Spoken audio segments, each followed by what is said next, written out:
was just a piece of shit that was falling apart on the road. Anyway, welcome everybody, one and all, to See For Yourself. It's the podcast coming straight at you out of the mobility scooter capital of the world. And I don't know why everybody's laughing, but I appreciate that people think I'm funny.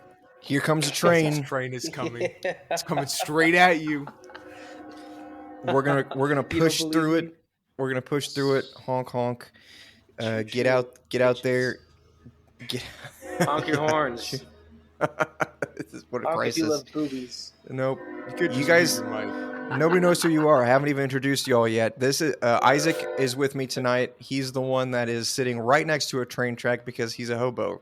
He's missing his ride. Missing his ride for this podcast. Sorry, Isaac. Can't get down to Atlanta until tomorrow. And also joining me is Jake. Howdy. I'm not next to a train track because I'm not a hobo. No, you're a cowboy. You just said howdy. You're off riding your horse through the Badlands, driving Yeehaw, bitch. Driving that cattle. Probably got a fucking wiener dog in your lasso. Yeah, a wiener dog in your lasso. I think you're. What? I tried to wait, not a lasso or a lasso. What the fuck? You're thinking of a chihuahua in a pack, in a saddlebag. They keep. I didn't know they came in packs. No, they don't come. No. I mean, a saddlebag. You hang them from your horse to carry your supplies, and they kept chihuahuas in there because they're too stupid to find their way out of a bag, and they'll also bite anybody that tries to rob you. Me too, dude. Yeah, you feel me? That's how you prevent robbery. We're getting somewhere. Yeah, we watched Demon City Shinjuku. This is a anime from a date that I forgot to write down. So, Isaac, that's right. Thank you. Yeah, I guessed it. It's based on the intro animation. I knew to call on you for some reason. That was it. This is an anime based off of animated movie based off of a novel series, which I was not able to find translated to English. And because I don't read Japanese, I wasn't able to really get much into it. But it is a long series. And this movie specifically, subtitles were fucked. Yeah, right. Very much English. Yeah. Apparently, they're very popular though, and popular enough to warrant a adaptation into a feature-length OVA, which we have here. And I don't think anything else ever got adapted though. So it's a little bit of a blue ball scenario at the end of this movie, even though the initial conflict is wrapped up. There are still a lot of open ends, which is the kind of thing that some people are bothered by. But I think that, like I said, everything that really matters to the content of the movie here does get wrapped up. But there are some odd things that go on to the side, which I was able to get a better idea of by checking out what the synopses in the different novels. So whenever a question like that comes up, I'll do my best to fill in, because some of this stuff, I think it's sort of it's probably expected that you had some familiarity with the actual story series before watching this. But anyway, when it kicks off, we're introduced to a very straightforward story. You can tell right away in this cold open that there is a good guy and a bad guy, right? Yeah.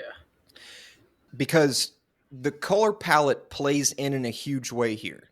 All through the movie, actually, the color palette is I'm not going to say it is lovely. It's lush, but it is not vibrant, and it is bold without being irresponsible, let's say. But this scene is very blue. These guys are fighting above the city with swords, and one of the guys is blue, but one of the guys is very clearly red. So you're able to tell the difference between them from a distance as they have this crazy ass sword fight on top of a building, right? Now, one guy, he's showing off his power by splitting the goddamn city in half, just by conjuring energy, apparently. And he's shooting beams out of a very evil looking two-handed sword. Yeah. Meanwhile, the other dude is trying to fight him with a wooden sword. Right back. Yeah, okay. But he gets all cut up, arm and leg chopped off. He's still fighting. but isn't quite able to pull it off. He gets beaten down and thrown off the top of a building into a chasm that ruptured when the earthquake happened, and the dude in red wins. And the city we see is Shinjuku, and it's been changed forever. Now that's the cold open. Next, we get introduced to our hero Kiyoya, and it's shown that he's got some kind of psychic ability called Nenpo. It looks like he works at a kendo dojo and trains kids, and he also has some kind of it's unclear exactly what the capacities of Ninpo are, right? Like when you see him training first, he's levitating some soda cans and like trying to cut them down with his sword as they fly around. Yeah, right. But then we see that the powers of Nenpo extend way beyond that. But it also explains how the dude at the very beginning was fighting. He was kind of charging his sword with this stuff, and also able to move around still, even having lost an arm and a leg. He was still fighting on, which is pretty badass. Some old floating guy named Master Rai shows up, and he tells Kiyoya that his ability to tap into his own spiritual energy is the source of his Nenpo powers, and that Master Rai trained Kiyoya's father, who is the dude that got killed in the opening. He goes on to explain that another of his disciples named Levi Ra pursued Ninpo to gain power and subsequently became possessed by demons. And he's coming back to Shinjuku in 3 days. And his father, Kiyoya's father, failed to stop him the first time that he tried this, and it ended up with not total destruction, but a permanent negative alteration to Shinjuku. So Kiyoya says, "What of it? I don't give a shit." And Master Rai says, no, you don't understand. Since you're the son of this guy, you're the only hope to stop Levi Ra. And Kiyoya says, nah, find somebody else, which is pretty funny. He takes off on a bike to go home from the dojo. He gets stopped by a girl named Sayaka, who is the daughter of the president of some kind of government that I'm not totally sure what their whole. I'm not exactly sure what they do. Detail much, but it's very like corporate government status. Well, I think it's beyond corporate. I think it's international, right? He's dealing with the unification of several different countries. He's very important, and it looks like he is acting in an I can't tell if he's from Japan, although I believe he is, because even though I didn't get his name, his daughter's name is Sayaka, which is clearly a Japanese name. So I think he's from Japan, but I don't know exactly if he's the president of Japan. But he arrives in Japan, gets off a plane, is handed a bouquet by somebody, and the bouquet bursts into a bunch of demon vines and wraps him up. And this is one of those things that I had to look up on a wiki to find out what this all meant. But this bouquet was sent by Levi Ra to trap the president in order to kill him whenever Levi was for reasons. He was supposed to be a sacrifice that Levi was going to use, which kind of makes sense because during a demon summoning sacrifice, you're supposed to get somebody of value to people, of a positive value to people, because the more gooder thing that you murder, the more the demons like it. That's just plain old logic. Everybody knows. Yeah. So his daughter, Sayaka, stops Kiyoya on his way home and says, I know that you didn't listen to Master Rai, but will you listen to me? And he's like, no. And she goes, well, fine, I'm going to stop Levi Ra on my own. And he's still like, well, that's stupid. And he just lets her go, which I think is really funny.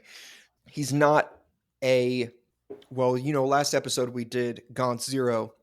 This guy is not a Kato. He is not totally altruistic and willing to throw himself into danger to protect people. No, I think he's kind of just a little bitch boy, from what I remember. I think I don't think he's a bad guy or anything, but I think that it's also realistic. Like, imagine that you're getting off work, you just turned all the lights off, and you're getting ready to go home, to your normal life, which you seem to enjoy because you can go to a cafe and slap the waitress's ass. She doesn't get mad at you. What was all that about? I don't know. What the fuck? So he seems to be fine with the way his life is. But then a floating ghost Obi-Wan Kenobi dude shows up and tells you that you have to go to, I don't know, that fucking Russian town where the reactor melted down and go murder a Chernobyl. supervillain. Yeah, you have to go to Chernobyl and kill a supervillain who's planning on doing another Chernobyl somewhere. And you're just like, I don't actually want to do that. That's a pretty realistic response. Right. I guess. Yeah. So I don't necessarily think he's a wouldn't let that happen bitch. personally. I mean, I don't know. if I had psychic powers and somebody was like, because of the special powers you have, I'm going to need you to go on a quest, I'd be like, you don't have to ask me twice. Yeah. Let's do this thing. Let's put these powers to use. But, we're all different. To each their own, yeah. Let's celebrate. Let's celebrate our differences. Sayaka goes on to Shinjuku by herself anyway, right? Shinjuku looks like a bombed out city. It is we can get a little bit more in detail later, but let's just say right off the bat, the background art in conveying the condition of the places that they're in does so much heavy lifting, right? Yeah. You don't need people to tell you about what a place is like, because as soon as the characters enter an environment, or if an environment is shown at all, you pretty much have an idea of what, not precisely what's happened there, but what kind of thing went on there and what kind of condition the place is in right now. So this place is blown the fuck out. There's a lot of heavy and dark and pale blues and deep blacks. So that gives you enough contrast and depth to get exactly where they are, but you're also getting these details like traffic signs or traffic signals being twisted and hung over, and like cables and rebar sticking out and hanging down all twisted. So really, really, truly beautiful art through this whole thing. Yeah. So Master Rai was only astrally projecting to speak to Kyoya while he was in his dojo. Master Rai himself is with the president in what looks like his office, and he's using his ninpo to prevent any more harm to him while he can, because the vines kind of have him like wrapped up floor to ceiling in like a Christ crucifixion position, right? Where he's just like suspended in between the floor and the ceiling of his office with his arms sticking out and his legs all wrapped up in vines. Yeah. And he seems to know that he knows what's going on, basically because Master Rai, due to being able to astral project and talk to people, he's kind of keeping an eye on Sayaka and Kyoya. So he's sort of filling in the president on what's going on, because the president knows that he's going to be shredded apart by vines whenever Levi Ra performs his ritual, which we'll hear more about in a little bit. Sayaka immediately gets bamboozled by like the first person that she meets while she's asking around about Levi Ra, because there are people who live here. And by the way, I am going to fuck this up a couple times because this dude's name is Levi Ra in the text, but because of the way it's pronounced in Japanese, it's spoken like Rebi Ra. So I might interchange those as I'm ripping through my notes here, but I am referring to the same person. Anyway, we do see that there are still some citizens doing their best to go about their daily life in Shinjuku. I don't know why they didn't leave, but that might be one of those things that's explained in the novels that aren't really touched on here. But also, sometimes that is what really happens in real life when a part of the world, a part of your country gets bombed out, and it's one of the more major cities, or, something else devastating happens to it, like a natural disaster. People still just live there and they do their best. So that could be what's going on. People just didn't want to leave. But she gets tricked instantly. Some guy says, "Yeah, I know where to find him. Follow me." And she's like, "Cool."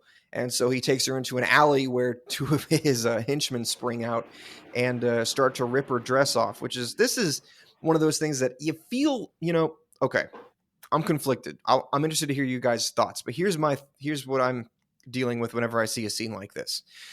I got this in RoboCop 2, which is one of our earlier episodes. I think episode 2. Go back and listen to it if you want. But a girl is out and about on the town, not doing anything provocative, when she gets jumped by thugs and they're trying to it's heavily implied that they are intending to rape her, and then the hero shows up and slaps down the thugs. Now, I've got two thoughts on this. One is that it's lazy because it's done so often. Two is that it's still effective because raping somebody is basically the worst thing you can do to them. So it's immediately putting these bad guys in the position of pieces of shit that you want to die. Yeah, it is pretty extreme if you're just trying to convey like thugs and or whatever. Um, it really just it's oof, it shows him as like the worst kind of person ever. Yeah, Not it just gives a bad guy, but like actually like evil. yes, definitely. It gives the hero carte blanche to just destroy them, though. True. Yeah. So Yeah. that is kind of lazy. I am of two minds about this. Basically, is what I'm saying, and I see it both ways, and that this is something that you can criticize for being a cheap trope, but it's also just there's a reason that tropes exist. It's because they're effective. It's because they convey something quickly and accurately. Anyway, she has a cool ass laser ring, which I want one of those. But it's kind of totally worthless because the dude pins her up against. Fuck all. That's the thing is it just all it does is just rip his shirt open, and he's like, "Oh, that's a fancy little gadget." And so I don't know. Yeah. I guess that made her overconfident because she's clearly not prepared to do what she's gonna do. So kind of a ill-considered decision for her to go in here by herself, but at the same time, she actually knows what's coming. Because of her association with Master Rai and knowledge of who Levi Raw is and what he's capable of. So you can't really fault the poor girl. She's doing her best. It's just her best isn't good enough. Luckily, Kyoya did follow her. I guess guilt got the better of him. So he springs in, and we get to see just how competent he is with this wooden sword. He one-shots one of the thugs, and actually one-shots both of the thugs. And then he pins the other dude against the wall and tells him he actually really needs info on Levi Raw. And the guy tells him that he can go talk to some old woman who is an information broker. So he knocks him out, and Sayaka thanks him, and he's like, yeah, whatever. He doesn't, I'm going to do a lot of this where he's like, yeah, whatever, but he's actually a cooler character than I'm actually painting him with something so dismissive. Because I mean, I don't know. You tell me, what did you guys think of Kyoya? He was righteous. He was a righteous man. He was a good protagonist. I thought so too, because that it's an interesting quality in somebody that I think we all have seen it in ourselves at times, where somebody asks us for something and we're like, that's simply too big of a favor, but then we reconsider and we're like, I will do that anyway. Yeah. And there's also the added thing where I think Kyoya was a little bit humiliated when he saw that Sayaka was willing to go to Shinjuku, and he felt like too much of a coward for saying no. Oh yeah, that makes sense too. Because she's not using feminine wiles to like seduce him into serving her or anything like that. Sayaka's an extremely pure girl. Absolutely. Yeah. I was going to say that. Pure is probably the perfect word for her. Yeah, it's never implied that she would ever try to manipulate anybody with anything like that. So that could also be a motivating factor for Kyoya, because that's another heroic trait, is that you see somebody who's helpless but well intentioned, and you just want to help them out. You know that they can't do what is important to them, but that they are pure and their motivations are altruistic. So you go along with them to help them. So Kyoya is a realistic and cool dude. I did like him. Yeah. He's also very competent, as we see. Normal humans stand no chance against him, even with a wooden sword. Yeah. And he's not cocky either. He's just skilled. Like, he's not like a cocky kind of ego. He doesn't have a big ego of himself, really. Right, exactly. He's realistic about his abilities. Which is one of the reasons that he turns down Master Riot first, because he's like, no way, if my father, the man I never met, but you say you trained, developed these Nempo powers and still couldn't beat Levi-Ra, and it's now a longer time and Levi-Ra has more power gathered, and I've never been trained, then there's just no way I'm not going to be able to do this. And we also see this as his little jaunt in Shinjuku here.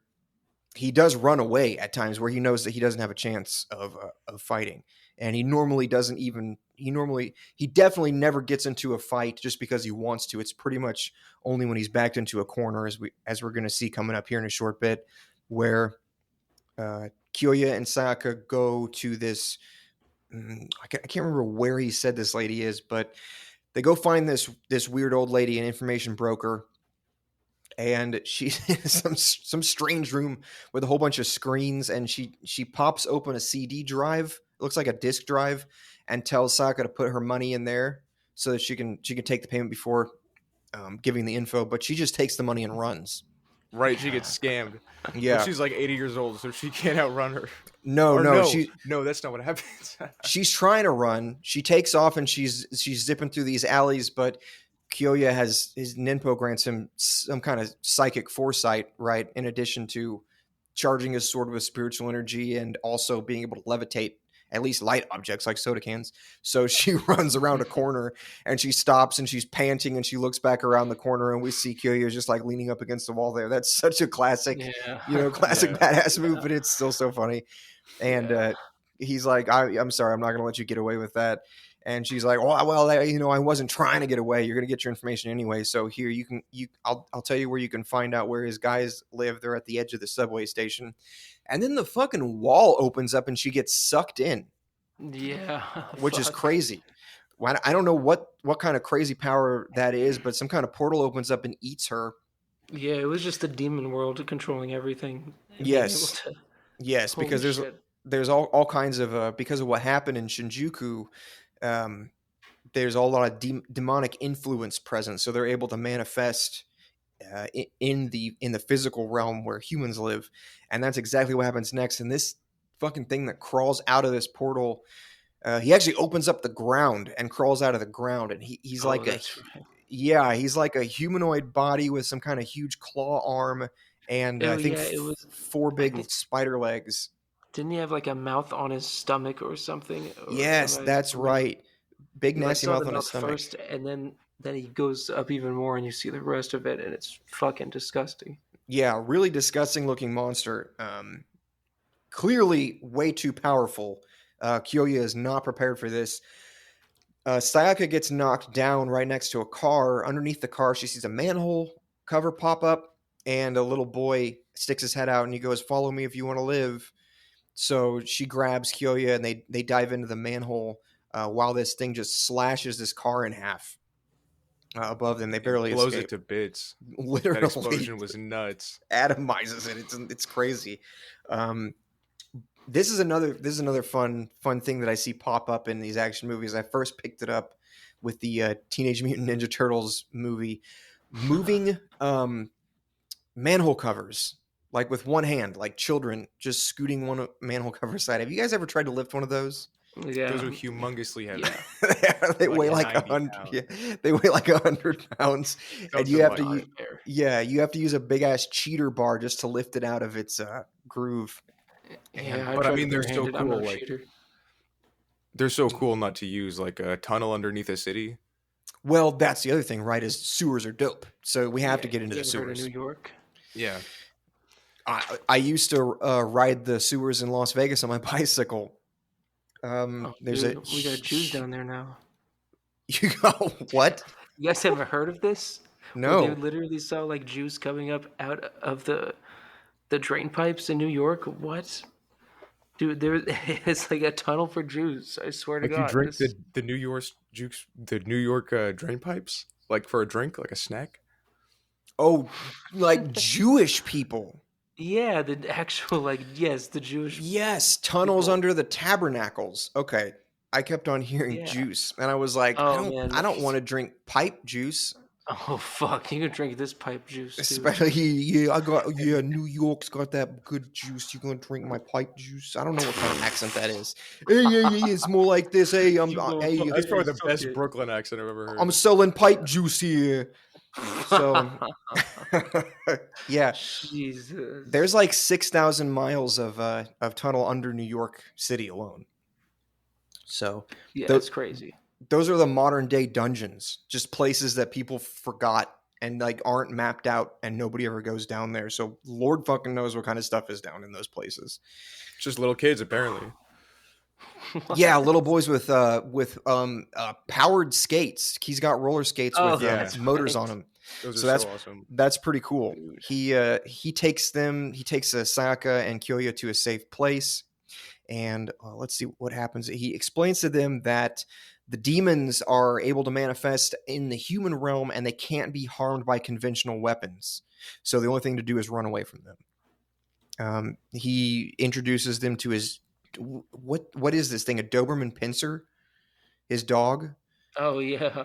I don't know, but it's pretty cute. It's cool. It's got two heads, and it is really cool. Sayaka befriends it to everybody's astonishment. That's another trope. There's so many tropes in this movie that I love, because these aren't things that make me dislike it at all. I like it whenever tropes are done really well. And Sayaka just befriending this thing, even if it's like nipping at her hand as she's trying to talk to it and be friendly to it, and it just nuzzles up against her. I love that.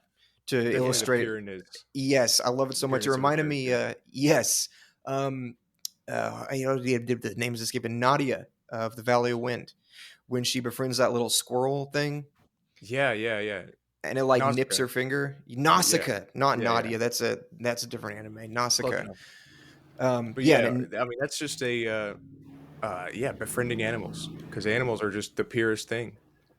Yeah, they're totally tuned into your mental state because of the hormones that whenever your mental state changes, your body produces hormones. Those come out as pheromones. Animals react to those, so they can tell what you're feeling, not what you're thinking, but they can tell what kind of mental state you're in. If you're scared or if you're relaxed, they'll respond to that for sure. I used to get stoned out in the yard, most relaxed you could possibly get, and I would have white-tailed deer just come up and sniff at my hand and just hang out right next to me while I chilled on a swing, and they would just graze on the grass right next to me. That kind of thing is awesome. That's I cool. love that. Yeah, I love that. It's I've always wanted that to happen. Like, you feel like a Disney princess with these butterflies and shit just chilling around you. Like anytime a dragonfly lands on you or something. Yes, makes you want to sing. Yeah, makes you want to sing. Animals do not respond to my voice very well. It's obnoxious. Oh, and it's ironic. Ironic that I'm running a podcast, but humans are dumber than animals, so they can't.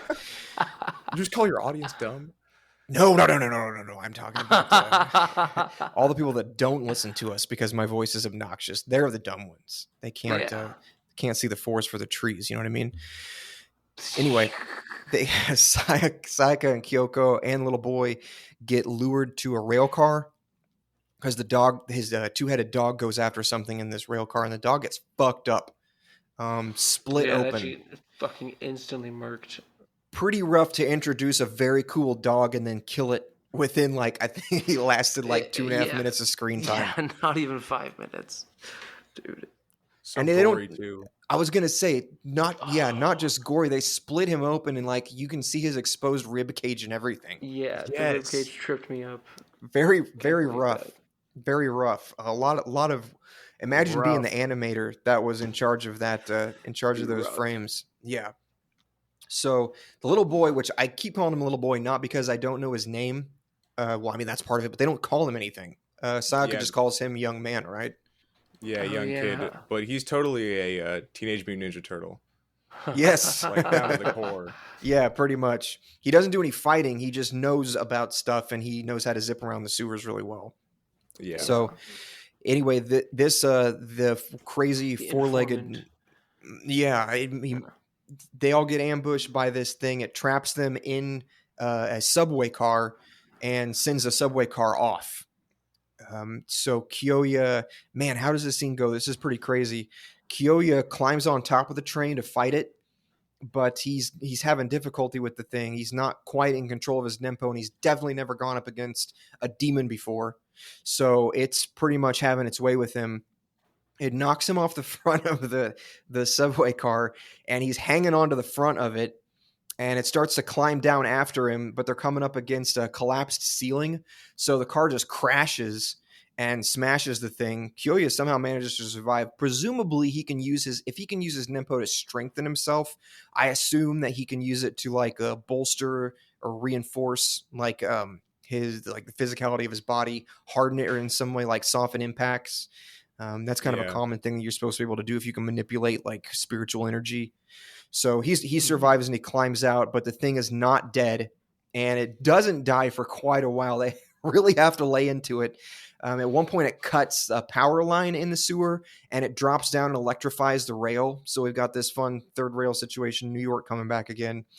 And the thing steps onto it and starts getting shocked while Kyoya charges his sword with spiritual energy and shoves it into the thing's mouth. And then the little boy skates by and throws a fucking grenade in its mouth. And then it dies. So that was confusing Coolest me. Scene ever. It's very, very cool. Cool. It's like the double or triple text in Chrono Trigger, where you have like two characters that are ready to take a turn at the same time, and instead of just using their different individual spells, you can use like a dual tech and have them both do like a super spell where they like the mage will like set the sword on fire and they'll do like a fire sword spin on the dude or something like that. But absolutely, just a tag team. They tag team him good. I was a little bit confused because right before that the kid tells Kyoya that conventional weaponry doesn't work on demons, but he still blows his ass to pieces with a grenade. Maybe it's because it might have something to do with Kyoya weakening him by pumping him full of his Nenpo energy. Maybe that does something like draw more of their physicality into the human realm so they can be more affected by things like shrapnel. But right, but grenades I wouldn't count as conventional weaponry. That's kind of like a one-off thing, wouldn't you think? That's actually a very good point. Grenades are conventional and are natural. Yeah, good point. Yeah, that is a good point. And it's clear that I don't know. It's a tricky thing because he's getting shocked by electricity. Right. Yeah. So he's clearly vulnerable to stuff like force and electromagnetic current. So a grenade in his guts might just do the trick. So they all make grenade it to in my guts is what I call my sorry, bro. Nope. They all make it to. You miss make it to shots you don't take. That's right. And you miss some that you do. We're gonna go on to the safe zone. They have a little. The little boy has a little area set up. I can't really tell what this is. If they're still in the subway, there's like a love hotel room. And then this big, beautiful bed that's shaped like a clamshell. Or like, it's very pretty. I mean, it's so cool. Pretty to be in a sewer. That's what I'm thinking, right? Is maybe he dug access to it because it was like a basement hotel somewhere. I didn't question it that much. Didn't need to. But he tells them, the little boy tells them that they can use it to sleep. And he tells Kyoya, don't get her pregnant. You'll regret it. Which is like just a very strange thing to say. Because it's obviously not a veiled threat. Because if it would be, that'd be insane and fucked up. But it's something I couldn't really wrap my head around. Maybe in Japanese it made more sense because we were watching a fan sub, so it wasn't of professional quality. It was definitely good enough to understand what was going on. But that one line definitely stood out to me and made me laugh. Yeah. Don't get her pregnant, you'll regret it. And he doesn't get her pregnant. He, in fact, does give her a gander while she falls asleep, and then he decides to sleep on the floor because he's a horny 17-year-old. It is a gentlemanly thing to do. You know, if you feel like you're going to fuck somebody that you shouldn't, just get out of bed. That's a reasonable maneuver. So something creepy happens to the little boy, though. We don't really see what it is, but there's some sort of glaring shadow, like a shining shadow, creeps under the door and up to his hammock. And we don't really see what happens after that. But the next day, we get an idea of what it was. They're all walking to the end of the subway station to meet up with where Levi Raw has his guards protecting wherever his hideout is. And they're kind of walking along some above ground train tracks when the little boy asks to see Kyoya's sword. He says, "That's a fine weapon you got there. Let me hold it," which we all know from Dragon Ball Z with Trunks and King Coldus could go one of two ways. It goes poorly for Kyoya, though. The little boy steps into a puddle of water and sinks into it, which is a crazy scene that I didn't see coming at all. Kyoya dives in to grab onto his sword, but he gets pulled into the water. And this is psychedelic as fuck, because there's a demon down here in some kind of weird underwater wavy zero gravity space, and he says something to the little boy like "Thank you, and you're not needed anymore." And the little boy wakes up in his back in his hammock, and there's like water dripping from the hammock, and he's like, he kind of jolts awake, and then he's like, "Oh man, I wet myself again." But as Isaac pointed out, that insinuates that he was actually in the water. So what the fuck? I don't know. Yeah, there was way too much water on the floor. I've tried to piss that much, and you can't. Have you tried it in a hammock? Not yet. Just your mom's bed. Yeah. Yeah. And it's difficult to tell your piss from the rest of the fluids that are just sloshing around that mattress. It's like a sponge you're trying to sleep on. But anyway, he has this crazy fight with this demon down here, which looks like you can split into multiple. I don't even have words to describe what the fuck this guy is. He looks kind of like a crow, if a shadow of a crow had a face. Because it looks like he doesn't really have a tangible form, and it looks like he can also multiply himself. So he's just kind of like zipping around in this weird psychedelic realm and cutting Kyoya up. But Kyoya does manage to get the best of him. I think maybe he has a better idea of how to push the Nenpo power into his sword. And also remember, he does have extrasensory perception. So once he manages to calm down a little bit, because he's definitely psychologically overwhelmed by this attack, because it's scary. Like, this is actually a pretty frightening scene. It is fucked up. It is fucked up. This is like if one of those weird Disney movies with like the trippy, like the Heffalumps and Woozles scene, or Dumbo tripping nuts off of whatever the fuck. Oh yeah, it's the pink elephants. Yeah, the pink elephant scene. If those were actually made to be scary, that's what it reminds me of. And he manages, though. He cuts that fucker up, but then he's out of juice, and apparently he was holding his breath, being underwater and everything. So Psych actually dives in and pulls him up to the surface and saves him. So close call. I like how all of his battles with these demons are close calls. He doesn't easily overpower them. There's never a point where he's like, I understand how to fight this guy now. And then, just like wastes him with a cool ass finishing move. Then none of that ever happens. Every single one of these demon fights, it's just like scraping by the skin of his teeth. Hardly able to beat him. Then after that, they're pretty winded, and a dude pops up. My favorite character, a guy calling himself Mephisto. He looks like Dante from Devil May Cry, except he's got real long black rock star hair.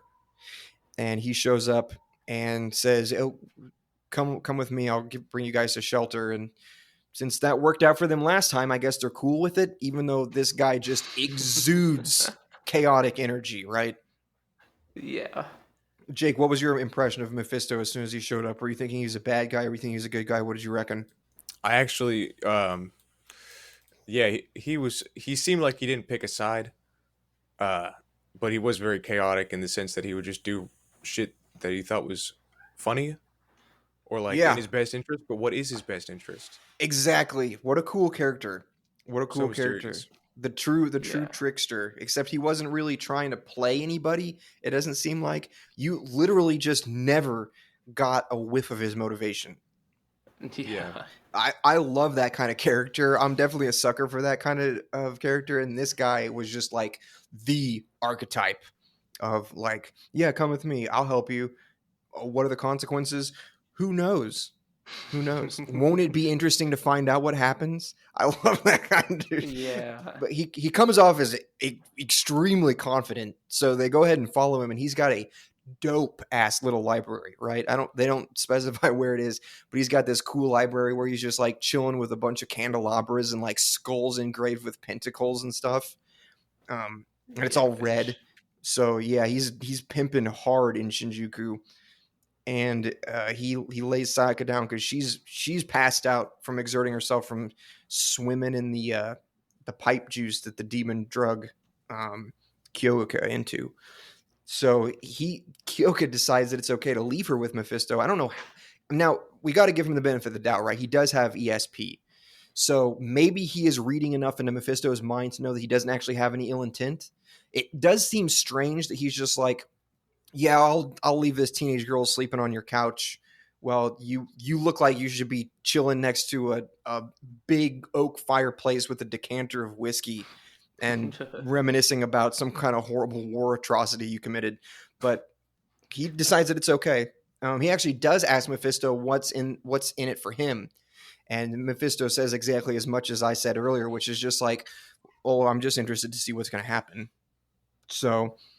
Oh, and he also tells him that he's not a demon, but he also is not willing to say he's a man either. So we're not really sure.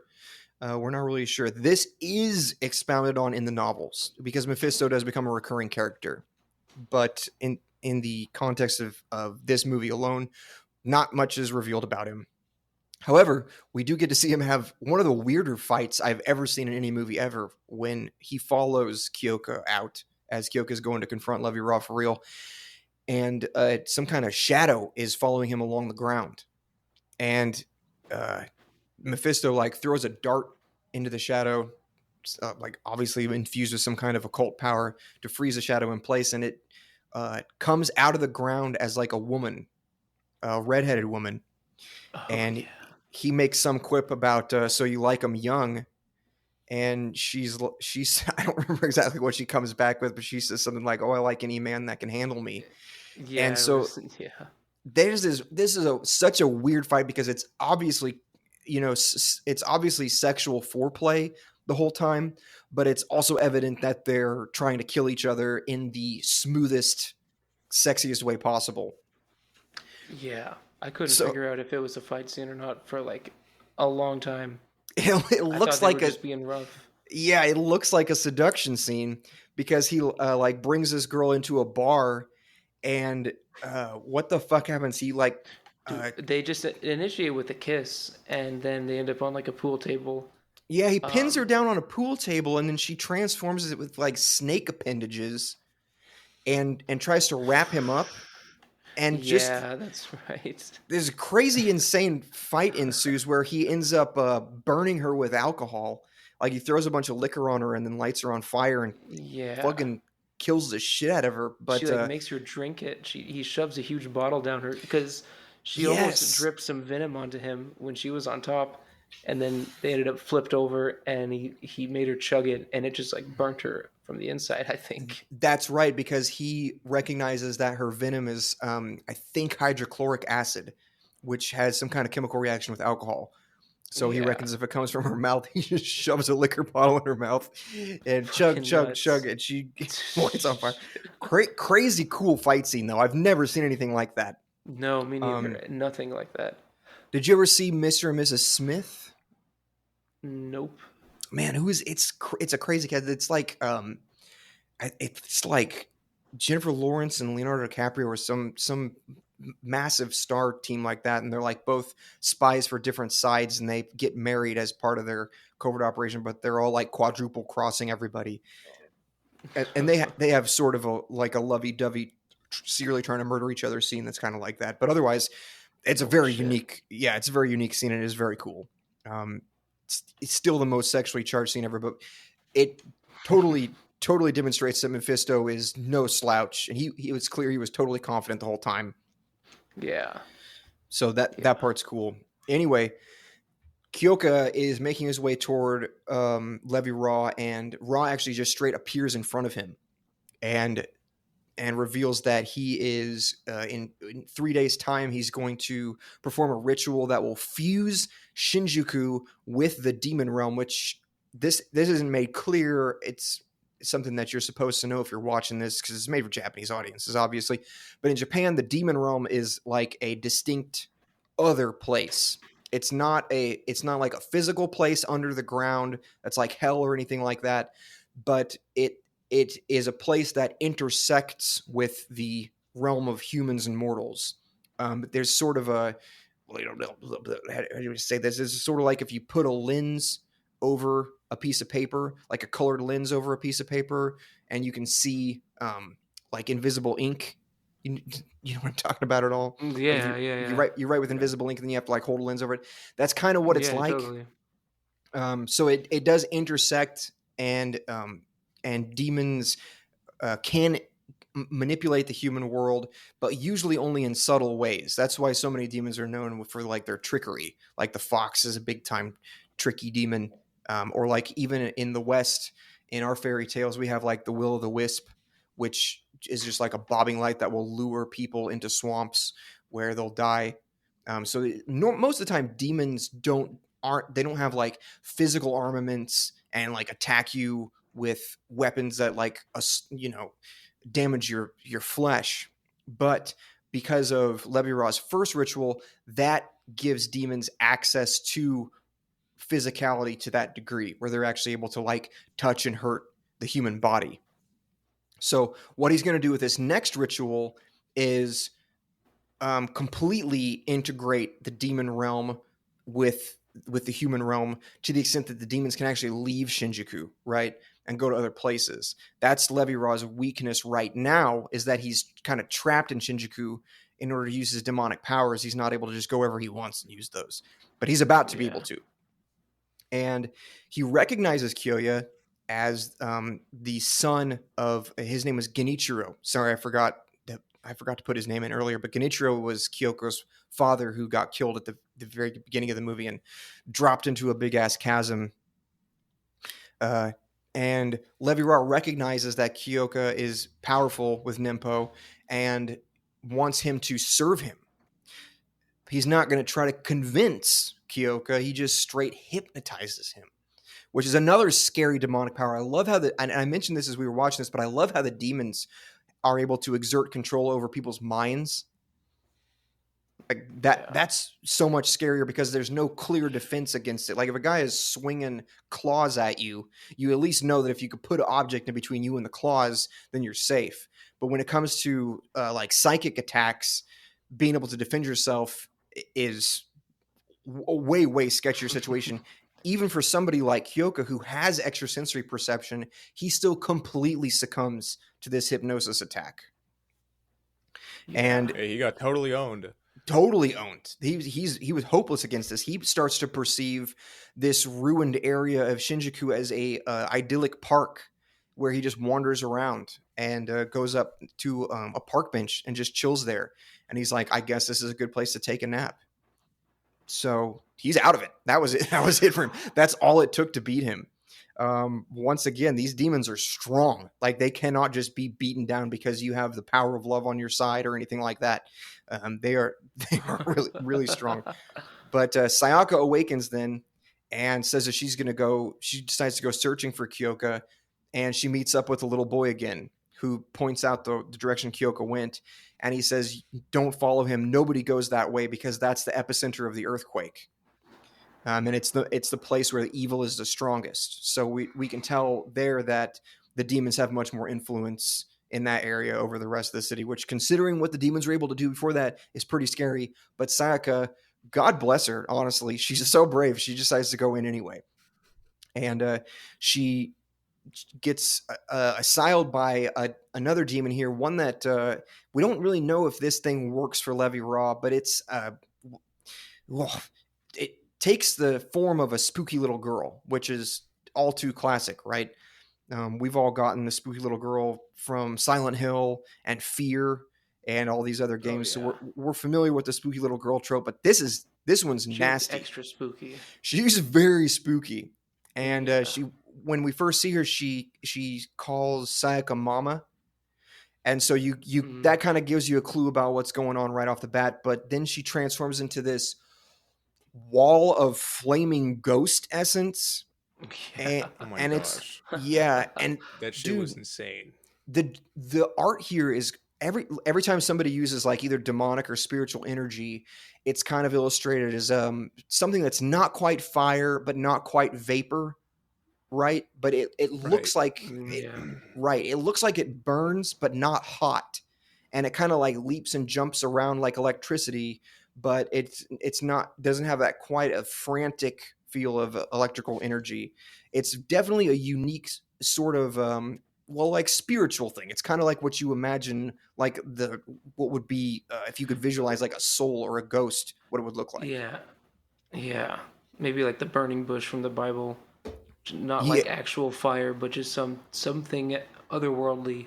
yes, or like the auras of like the Super Saiyans. Like that's supposed Oh to be like yeah. their Yeah. aura being so powerful it's like leaking out of their pores. Not quite lightning, not quite Aura. fire, not quite vapor, but some kind of something kind of in between all those, incorporating them. But so that's what this thing is. But it's an amalgamation of all the souls of those who died when Levy Raw hit Shinjuku with the earthquake initially. So these aren't the people that survived; they're the ones that died there, and they're stuck there due to their hatred of just being murdered for no reason, and they are given corporeal form because of their hatred for the remaining living through envy, right? Which is another classic Japanese thing. A lot of times, um, spirits of the dead are trapped in the mortal plane, and they're not able to pass on to either heaven or hell because of um, some kind of grudge. That's a big thing for Japanese Yeah. ghosts. Yeah, right. And we see it Yeah. we have ghost stories in even the United States here too, where somebody who's died in battle, they'll haunt that Oh, dude, the battleground whole Sixth specifically. Sense. That's like a lot of the plot of the Sixth Sense is like ghosts that kid could see. Spoilers for this 1990s movie. And Yes, they're trapped until he like releases them. yes, great analog there. It's because they aren't able to come to terms with the fact that they've died. Right. Yeah, God that's damn, I actually kind of forgot.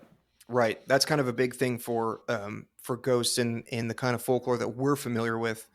Um, Oh, okay. yeah, and it is a lot the same but in a lot of Japanese ghost stories, they don't really care that they've died. They're just so mad about it that they can't think Yes. straight. All that's left of them basically is their anger. Ghost zombies.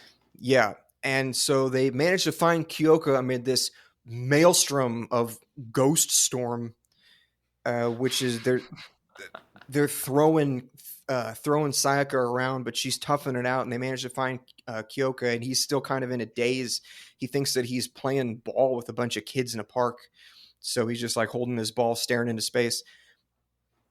But Sayaka dives into the ghost storm anyway, and it dissipates after it chucks her. She lands amid.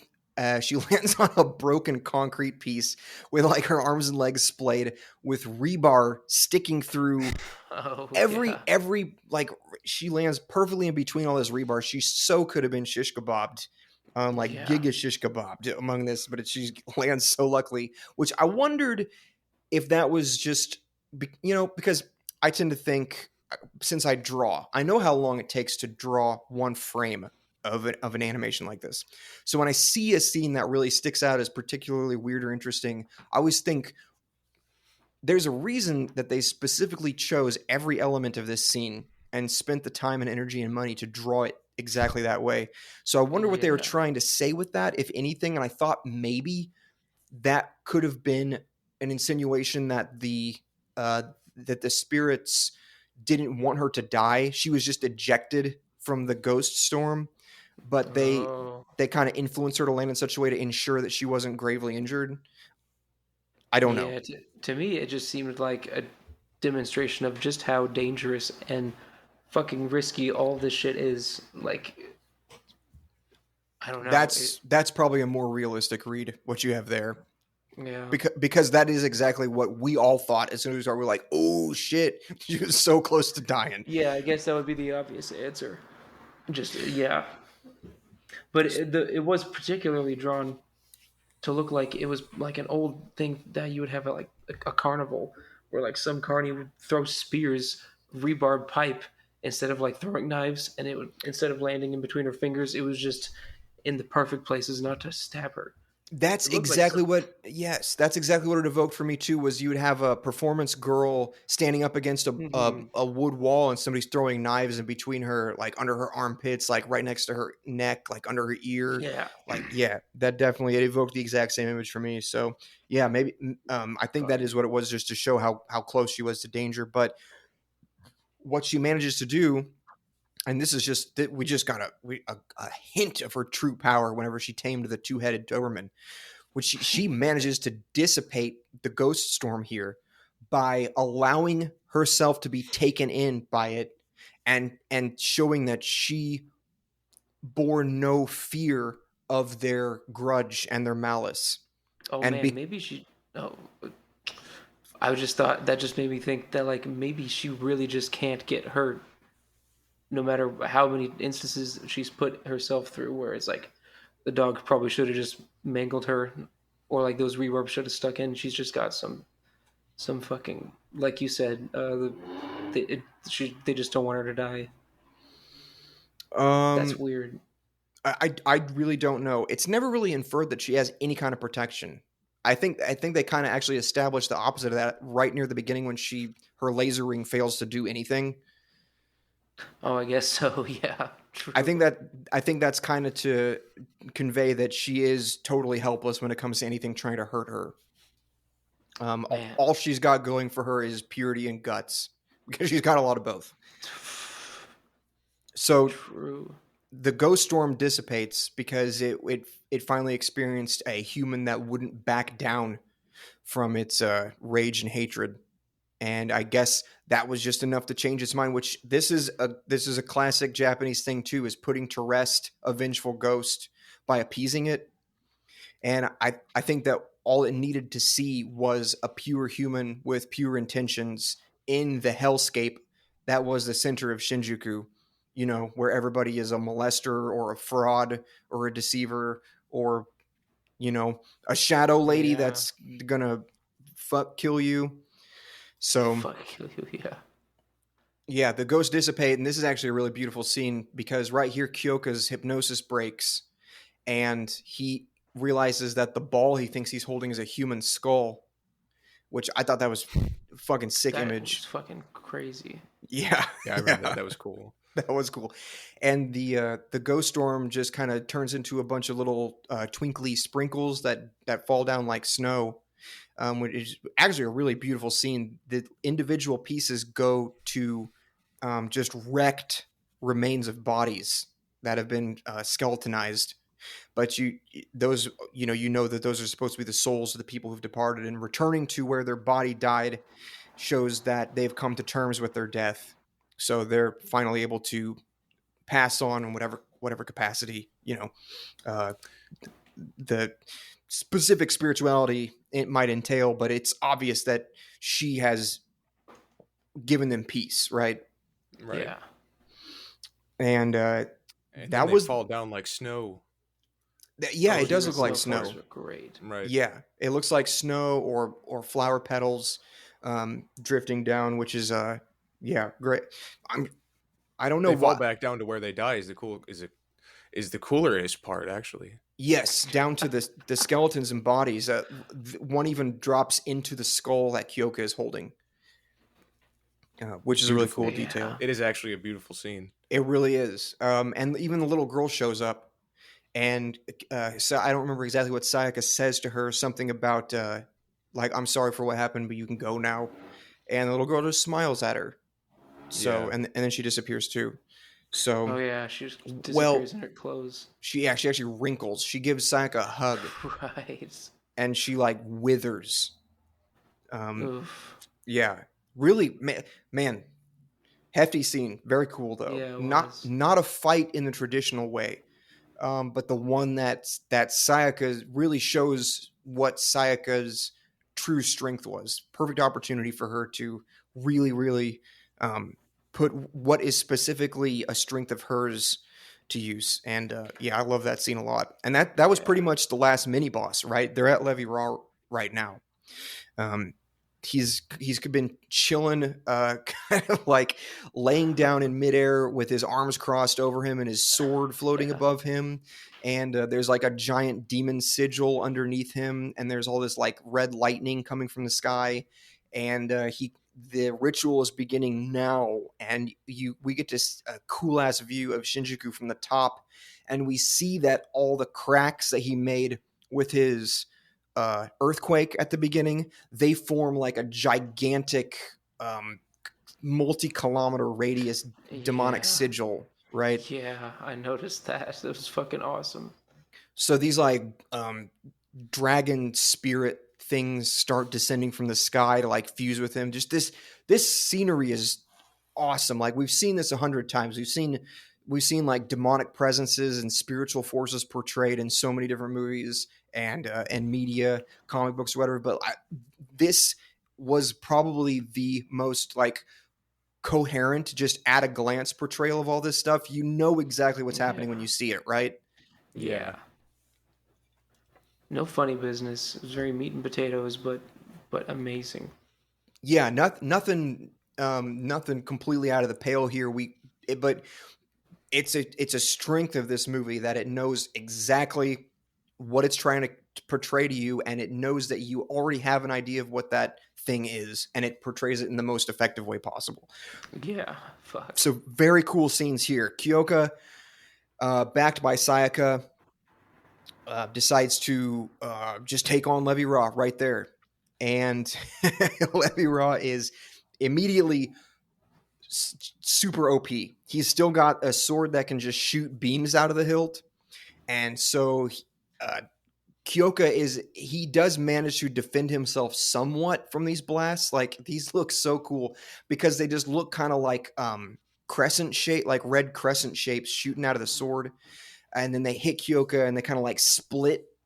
And you see like the pressure like blasting to either side of him as he's trying to like guard with like his sword, which is like burning blue. Fucking awesome. They're just a solid color, and it's like going fast as fuck. It's leaving a trail. Yeah, and it's that same kind of energy thing where it's like it's just spikes and like super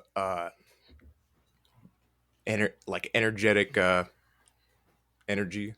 Yeah, it's what the thing is. It's like pure energy. It's like pure force if you could visualize it.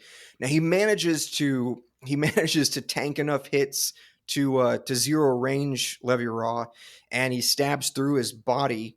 And this is one of those really cool scenes where the villain, his face is just like, oh my god, but then like it slowly morphs. Like it always reminds me of the scene from How the Grinch Stole Christmas.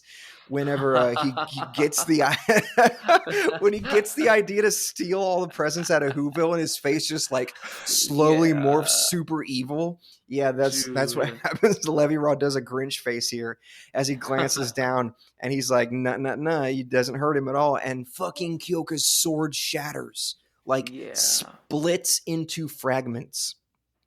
Not good. Not good. He gets blasted again, defenseless this time, and knocked into a chasm. The apple doesn't fall far from the tree, literally. Am I right? He fell for the rest of the movie. Yeah. He's not falling. Yeah. Sayaka gets caught in some magic rings, I guess. Anyway, she's bound and suspended. I have the idea that what Levy Raw intended to do here is because Master Rai was protecting the president, her father, he was just going to use her as a sacrifice instead. So the time is coming. Everybody's on the ropes here. Kyoka manages to survive, which we've already established is not totally out of the blue because he did get hit by a subway and walked away from it. So we know that he can strengthen his body with his Nempo. but he's still really hurt. He fell for a very long way, and he's down at the bottom of this ravine, just like scrabbling through rubble, pretty much at his wit's end, unable to do anything except for he knows that he needs to get back up to Sayaka. All he can do is climb this mountain of rubble, even though he looks like he's, 1,000 feet below street level at this point, and it's so hopeless. And his legs that clearly aren't working like normal. He stumbles to the top of this pile of rubble. The light from above is shining down into this chasm, and he finds an old, moldered up wooden sword sticking out of the rubble. It's his father's sword from when Genichiro fell at the beginning of the movie. And he grabs a hold of the hilt and he rips it out like fucking Arthur pulling the sword out of the stone. And he holds the sword aloft. And the movie turns into a living heavy metal album cover where all this crazy spiritual energy is just like radiating from him in these beautiful, like undulating waves. God, this is my favorite scene. It is actually the coolest scene, I think. The way those waves are drawn, like waves of air pressure, and then the energy, and then he's holding the sword up like straight up, and he's got his jacket is flowing. Yes, he's just fucking cool. I love how they portray the energy so well because it's like making his clothes like billow, which is with such a cool conveyance with like spiritual force able to move physical objects. So badass. So Revi Raw thinks that he's got this in the bag, but out of nowhere, here's Kyoka again, and the fight happens for real. Earlier he was kind of dodging around as Revi is spamming. He's basically beam spamming him, just like shooting these crescent shots out of his sword, and we find out from Rai, because remember Rai is kind of like narrating all this to the president at the time, that Genichiro, as he fell, put all of he used Nempo to inject all of his remaining life force into that sword. So Kyoka gets a massive boost. He gets his father's life plus his own. So now he's got like 2 lives. And he's coming at Levi Raw for real. Doesn't even flinch from an attack, and he just swings and one-shots Levi, absolutely slices him in 2. This is one of those sick-ass anime slices where it's like so clean that it looks like nothing happens for a second. You see like the wave of like white energy pass through his body, and then his body begins to like slide in half. Just gnarly. It's so sweet. What I love so much is that this is such a clean kill, because everything so far about Kyoka and Sayaka's powers have been like trueness of heart and purity in action, and that he can just simply one-shot this dude with a clean slice straight vertically through the body is like an awesome like weaponized embodiment of that purity. Yeah. Mephisto showed up an instant ago as the demon summoning ritual was hitting its peak and carried off Sayaka, by the way. So he's still a good guy. I don't know. Clearly he's not on Levi Raw's side. And I don't know. Maybe he just has a soft spot for Sayaka and Kyoka, but he did save Sayaka earlier. So he's there with him. Came in at the last moment, made a clutch save. And that's it. They're done. They're done. They killed Levi Raw. That was it. There's nothing complicated. There was no, no kind of subversion. There's no like, oh, now that you've used all this Nenpo power, now you're turning evil too. Or like, Levi Raw was just the first. Like, there's nothing. That was it. There was a clean kill. Done. They win. Yeah, it was a pretty concise movie. Only an hour and 11 minutes. Extremely. And they're leaving, and the little boy tells him goodbye. He's going to stay in Shinjuku, which is, not a bad idea. The place is definitely going to get better without the influence of the demon realm. And Mephisto actually leaves too. He actually wanders off outside of Shinjuku, it looks like, to do Lord fucking knows what, because we're not supposed to know. That's kind of his whole... I love it. The core of his character is just nothing. Yeah. So mysterious, yeah. You Yeah, never know what like he's doing. no, like he is defined by mystery. That's all that he has to him, which is so sick. So he boogies, and Kyoka and Sayaka overlook the ruined landscape, and they go to kiss, but it doesn't show it. It doesn't show it. The camera does this cool Thank God. zoom thing, yeah, where like they turn towards each other to kiss, and the camera kind of like zooms in on their faces, but then it like just barely brushes in between their lips before they touch, and it kind of zooms off into the distance.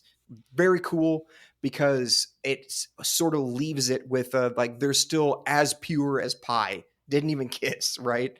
Like obviously you can infer that it happened, but yeah, that was basically it. Yeah. So what are you guys' takes? What did you like or not like, or what are some things that you picked up that I missed? Oh, I think the simplicity of it all is what carries it most of all. I mean, the I think simplicity of so the too. plot and the story, or that's the same thing, but you know what I mean. The yeah. characters, Yeah, even the weapons, they're not complicated. It's just a sword that shoots beams, and it's one color. yeah, everybody's got one of those. But you know what? I mean, it works. It's It simple. It's sweet.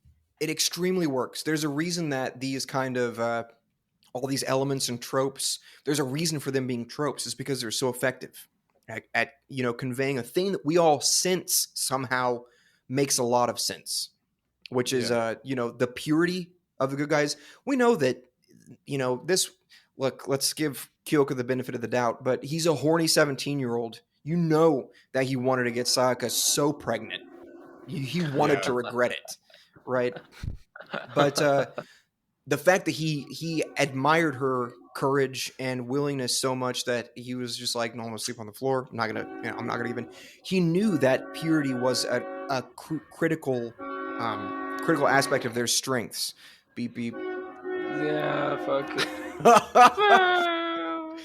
But I like that a lot because let's be real, none of us are pure people. We all do stuff that we know is impure, and we know that that's part of being human. And it's, just shit that we live with. But you have to have some admiration for these people, like priests or priestesses who, uh, oh man, who decline to imbibe in any of the, carnal pleasures. And Yeah, I like that a story will illustrate what the strengths are that are imbued in somebody who is willing to maintain that level of purity. totally. And you also had a like Levi Raw is totally evil, and it makes perfect sense why he is, because he trained under Master Rai with Genichiro, which this is also a fucking classic too. Like two pupils, one master, one pupil decides that the power that he's gained from his training should be taken to the next level, and he'll do whatever he can to get it, including killing somebody like the man that he trained with. So you know that Genichiro and Levi Raw were friends at one point, and that Yeah, that kind of explains a lot about why, if Genichiro was so powerful, he didn't want to kill Levi Raw because they were friends. It's like an Obi-Wan and Anakin sort of relationship almost. Like Star Wars pulls a lot from Japanese mythology, by the way. But you've got the whole thing. You've got the master with the two rivals, who one betrays the other one, and then there's the son who is off to avenge the man that killed his forebear, be it a master or a father. In this case, it's father. Um, and then just something about finding the sword of your forebear, and it's imbued with all this energy that you yeah, need. Like that's there's no way to make that make like sense in a logical mundane narrative, but it feels so right. Yeah. It feels yeah. so right. Fuck. Yeah, so I don't know. That's my whole thoughts on it. Extremely fucking cool movie. The most basic you can get with the premise and plot, but that is not at all a dig. It doesn't even matter No that way. there No. was nothing like sneaky or subversive or postmodern about this plot. Its entire strength is that it is super traditional and super basic, because there's nothing rudimentary about it. Every single thing was thought through with exactly enough um, giving us exactly enough information to have it make sense to our monkey brains. But man, it just touches on so many like almost primordial feelings about the way that forces oppose each other, and what wins out over other things. That it just makes so much sense on I'm even going to say it, a spiritual level, because that's what this movie was about. Yeah, definitely. The Yep. good versus I, evil, for real. yeah, for real. Yeah, I don't. and why evil is bad? Like it doesn't. It's not. That's the crazy. The crazy thing is that too many times you'll have unconvincing portrayals of evil in movies, and it's. I'm gonna throw it out there. I'm gonna throw it out there. Darth Oh, Vader, look out. shit, Ooh. shit portrayal of evil, shit portrayal of evil. Yeah, Emperor I agree. Palpatine, shit portrayal of evil. Not convincing. They're just bad because they want to be. No, people don't make the choice to be evil. They are basically tricked into it because they become blind with lust for power, and that's exactly what Levi Raw embodied here, right? Because he Yeah. began to master Nimpo, but he realized that there was something stronger, which was the energy that demonic forces could give you. And when he tried to tap into that, he became possessed and controlled by the demonic forces. So he basically became a non thinking entity at that point. He was just a force of chaos and destruction, um, Yeah. which is a much more realistic portrayal of evil than you would expect from a dude who's just like the final boss of the demons, you know? Hmm. Yeah. So, yeah, I don't know. I guess that's it. The movie tried to convey um, the most traditional good versus evil plot that ever that was ever conceived, a timeless one, and it conveyed it very well, and it also had beautiful animation. What did you guys think of the character art? That we didn't really talk about that. It was. The It art was was. amazing. Yeah. Like just no complaints. Sometimes older older anime or even older manga drawn from back then just does not look appealing to me. But everything in that movie looked really fucking good. It did, yeah, Just, really good, really good. just Nobody yeah, was wearing crazy outfits like Kyoka is dressed just in his school uniform the whole time, and Sayaka is just wearing what looks like the daughter of a president would wear, right? Like a frilly pink dress. yeah. The only things that stood out clothing wise were like that red coat or that red cape, and it wasn't that crazy of a costume. I can't even remember his name, but Oh, Mephisto. yeah, his old getup was Yeah, one of the most eye catchings, and it was still so mild. yeah. It was so Even bleak. even though it was so mild, you definitely knew that there was something up with this guy compared to everybody Yeah, for else, right? sure. Yeah, Yeah, was like no human can be that pretty and clean in a place like this, because we saw the other guys like the true. punks at the beginning. They were all snarly and ragged looking. The old lady who tries to make off with their money, she's got this like weird cyberpunk sci-fi setup with her goggles and stuff, and then the little boy is just wearing like Mhm. rags, you know. And Yeah, his skates are obviously something that he just rigged up from shit that he found laying around. So yeah. I love that. I love that whole yeah, aesthetic. yeah. The whole aesthetic of this movie is great. I think Pretty that much. the regular mundane outfit or costume designs for most of the characters worked really well in contrast with the portrayals of like the crazy spiritual energy scenes and stuff like that. Uh, Yeah, it really gave you a sense of what these things would feel like to your senses in the real world. You know what I mean? Yeah. yeah. Because nothing else was very like otherworldly or fantastical. Right. Nothing else except for the things that were supposed to be. Yes, exactly. Yeah. Yeah, exactly. It all felt very grounded.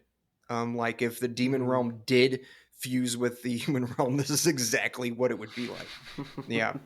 And because the fights were so, they weren't clean at all. They were rough and messy. And like I said, Kyoka and Sayaka barely scrape by every single fight.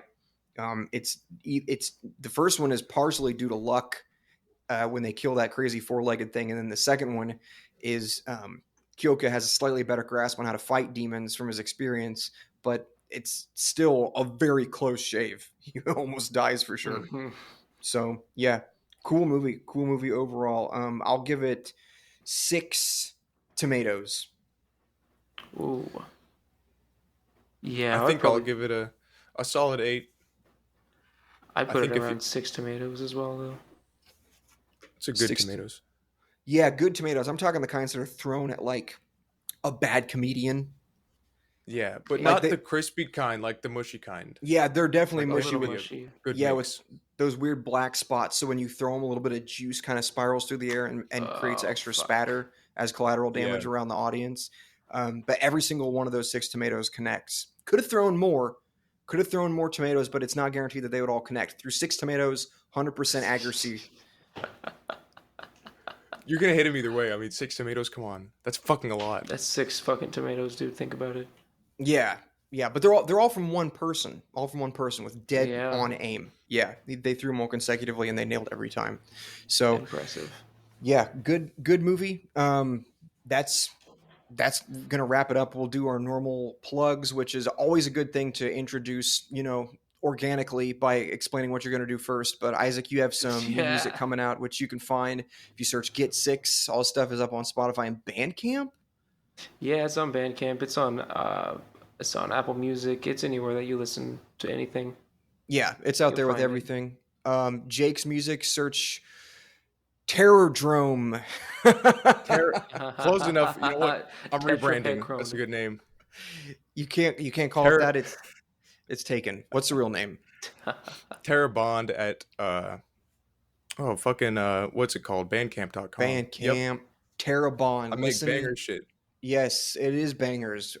Yes. Nothing but bangers. Definitely needs checked out. And you need to post more stuff up. Get your output higher. I say that as I haven't released anything since last summer, but you can find that stuff that I released. You just search Skew Composite and same thing. You find it everywhere. I think there's a Bandcamp. You can throw me money. That'd be great. That'd be great because Money's Ninpo isn't enough for me. I need more power. I will fuse Tuscaloosa with the Demon Realm because we're already halfway there. Amen, dude. Free Palestine. What? I don't know. I don't know either. Free I don't know either. Drums. Of all the never pay for a palindrome. You are going to get ripped off. And you could find the rest of our stuff everywhere. If you just search No Uncertain Terms Productions, you got nutprod.com. You can find us. This podcast specifically, we're on Spotify. You're probably listening there. You can also find it on YouTube along with my music on the same channel. Nutprod.com. I think I just said that, but you'll be able to find links to our store where we have some shirts for sale, some designs that I did that I think are cool. But I don't know what other people think of them. That's what I'm saying. Or just leave us a comment and tell us that you think they're cool. That's also good if you just don't have money because you're trying to run a podcast and get people to listen to your stuff and buy it. Like me. I understand. People like me are cool because I'm cool. So, I've got it all clearly organized in my head. And that's going to be it. We're continuing AniMay next week with a surprise. We're going to do a surprise. We have some stuff picked out, I promise. But stuff coming up I'm not even going to tease, but it will be another classic. We are not going to do more modern stuff.